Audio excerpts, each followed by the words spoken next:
네, 여러분께서는 다채로운 뉴스 만찬 본격 뉴스 배달쇼 8부채를 듣고 계십니다. 오늘 가장 핫한 키워드죠. 이란 보복 공격에 대해서 지금부터 평소보다 좀 자세히 알아보겠습니다. 간단하게 알아볼 순서를 말씀드릴게요. 먼저 SBS 뉴스에 나오고 있는 현재 상황 정리해 보고요. 장지향 아산정책연구원 중동연구센터장님 연결해서 갈등 배경 전망 알아보고, 그 다음에 미국 상황, 그리고 우리 경제에 미칠 영향까지 차례로 알아보도록 하겠습니다. 먼저 지금 대부분 다 들으셨겠지만 간단하게 정리를 해드리겠습니다. 이란이 이라크에 있는 미국 군사기지 두 곳에 미사일 공격을 했고, 이란 당국은 이번 공격이 솔레이마니 사령관 살해에 대한 보복 작전이다라고 공식적으로 발표를 했습니다.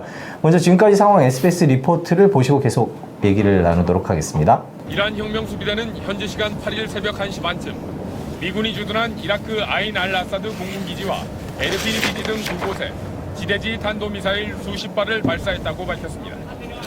이란 혁명수비대는 이번 공격이 가셈 솔레이마니 이란 쿠드스군 사령관 살해에 대한 보복 작전이라고 발표했습니다.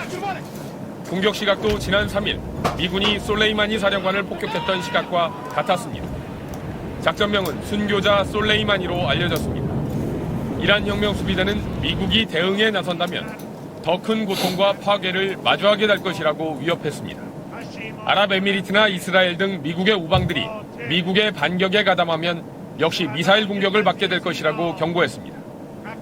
공격을 당한 알 아사드 공군기지는 2003년 사담 후세인 정권 축출 당시부터 미군이 주둔해온 곳으로 재작년 성탄절에 트럼프 대통령이 격려 방문한 곳입니다.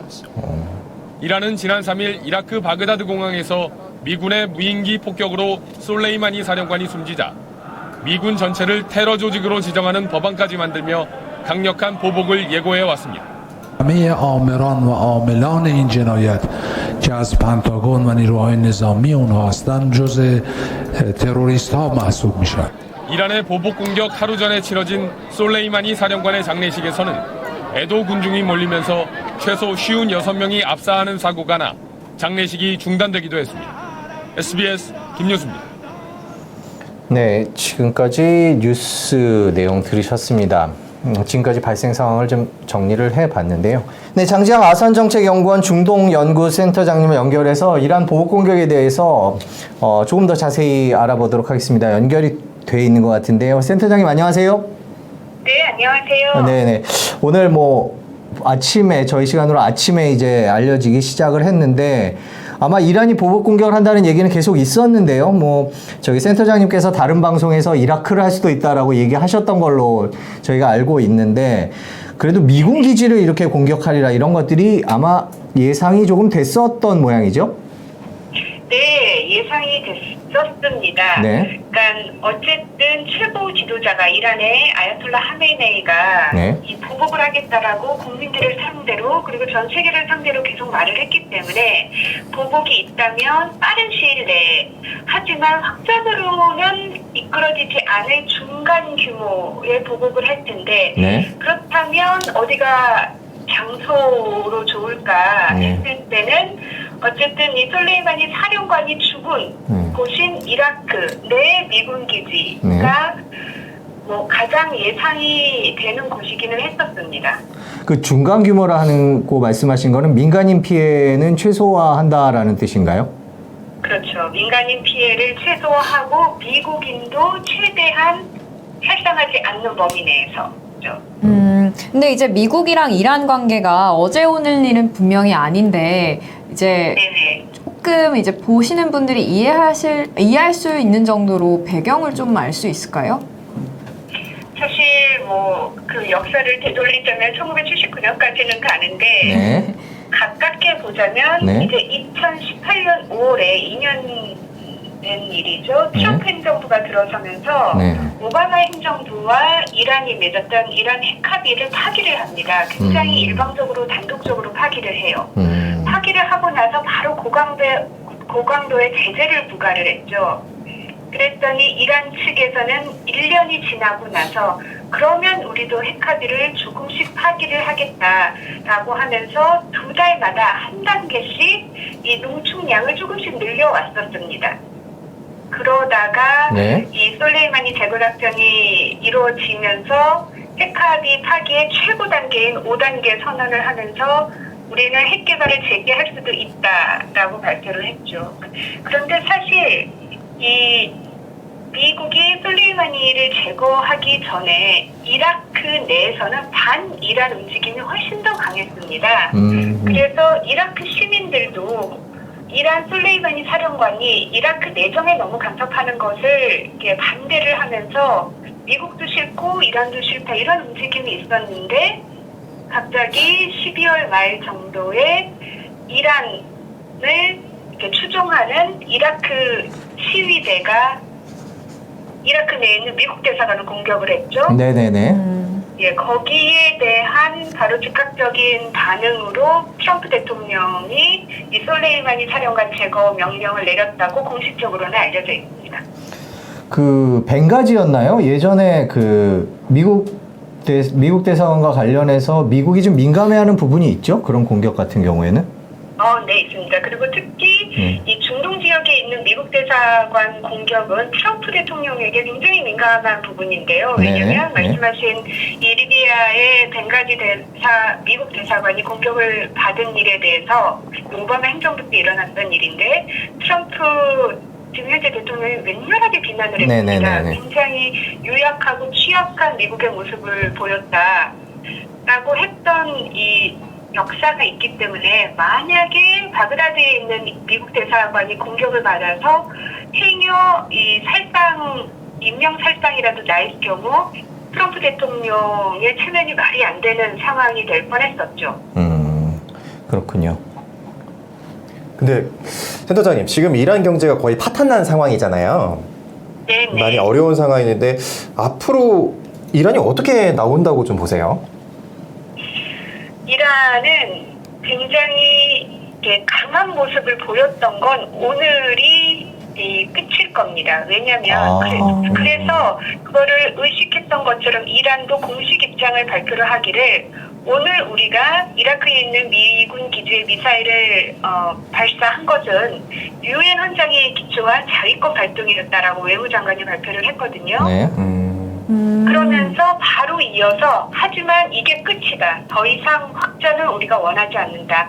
단 우리의 이 미사일 발사에 대해서 미국이 반응하지 않는다면이라고 말을 했습니다. 그랬더니 바로 트럼프 대통령도 트위터에서 모든 게 괜찮다. 미국인의 살상 보고는 아직까지 없었다라고 얘기를 한 상태예요.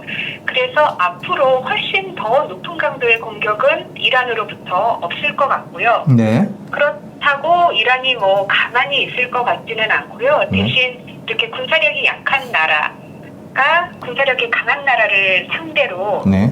뭔가를 이렇게 괴롭혀야 될 경우에는 네네네. 잃을 게 좀 적은 이란 같은 나라가 잃을 게 훨씬 많은 미국을 상대로 비대칭적인 공격, 즉 사이버 공격 같은 거를 계속 할 테고요. 지금 벌써 미국 연방정부 관련 시설이 사이버 공격을 받았다는 보고가 나오고 있습니다. 네네네.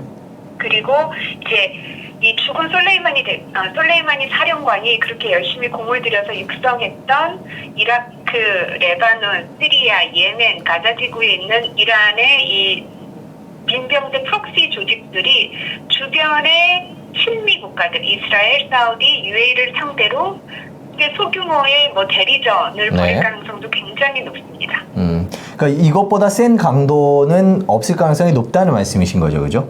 네네, 맞습니다. 트럼프 대통령이 그러니까 미국 시간 아침, 우리 오늘 밤이 될 텐데요. 입장을 밝히겠다라고 했는데, 만일에 미국 시민이나 군인 중에 사망자가 있으면은 미국도 보복에 나설 가능성이 있지 않을까라는 생각이 들기도 하고, 트럼프 대통령이 여기서 멈출까 싶기도 하고요. 어떻게 전망을 하세요? 좀 너무 어려운 질문일 것 같긴 한데.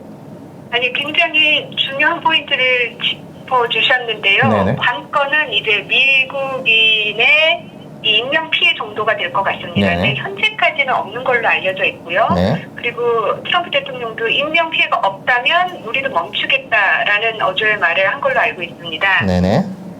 근데 뭐 그래서 예, 이란은 뭐 미군이 죽었다 이렇게 주장을 하고 있는 것 같기는 하던데요. 보니까 그럼 결국에는 뭐 저희가 지금 녹화해서 3시 24분인데 그 인명 피해가 있느냐 없느냐가 중요한 변수가 되겠군요. 네, 굉장히 중요합니다. 그리고 사실 그 미사일 발사로 사상자는 났습니다. 이라크 군인으로 지금까지는 알려져 아, 네네네. 아, 그렇군요. 자, 그러면 미국과 이란 관계가 이렇게 서로 치고받는 일이 계속 앞으로도 크던 작던 계속 이어질까요? 이란 같은 경우에는 이번 솔레이마니 장군 장례식을 정치적으로 이용하는 모습도 보이던데요. 네, 계속 이어질 것 같습니다.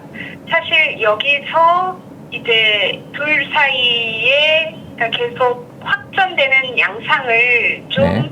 이렇게 누그러뜨리면서 중재자로 나올 수 있는 나라가 네. 유럽일 텐데 지금 현재 유럽과 미국의 관계도 굉장히 안 좋고요. 특히 네. 나토 방위분담금 문제를 둘러싸고요. 네. 그럼에도 불구하고 이 물 밑으로는 미국도 이란도 전쟁을 원하지는 않기 때문에 뭐 트럼프 대통령도 대선 국면을 생각을 해서 지금 여기서 전쟁이라는 변수가 나타나면 안 되기 때문에 네네. 물 밑으로 지금 당장은 아니더라도 계속 이 협상의 움직임이 특히 유럽 국가의 도움을 받아 이어질 것 같기는 합니다. 하지만 겉으로는 그러니까 미국이나 이란이나 자신들의 국내 청중들을 생각을 해야겠기 때문에 예. 한동안은 강한 모습을 계속 보여줄 테지만 물밑 협상 작업도 뭐 계속 이어나갈 것으로 전망이 됩니다. 네. 네, 감사합니다. 지금까지 장지향 아산정책연구원 중동연구센터장님을 연결해서 이란 보복 공격에 대해서 들어봤습니다. 고맙습니다, 센터장님. 예, 감사합니다. 네.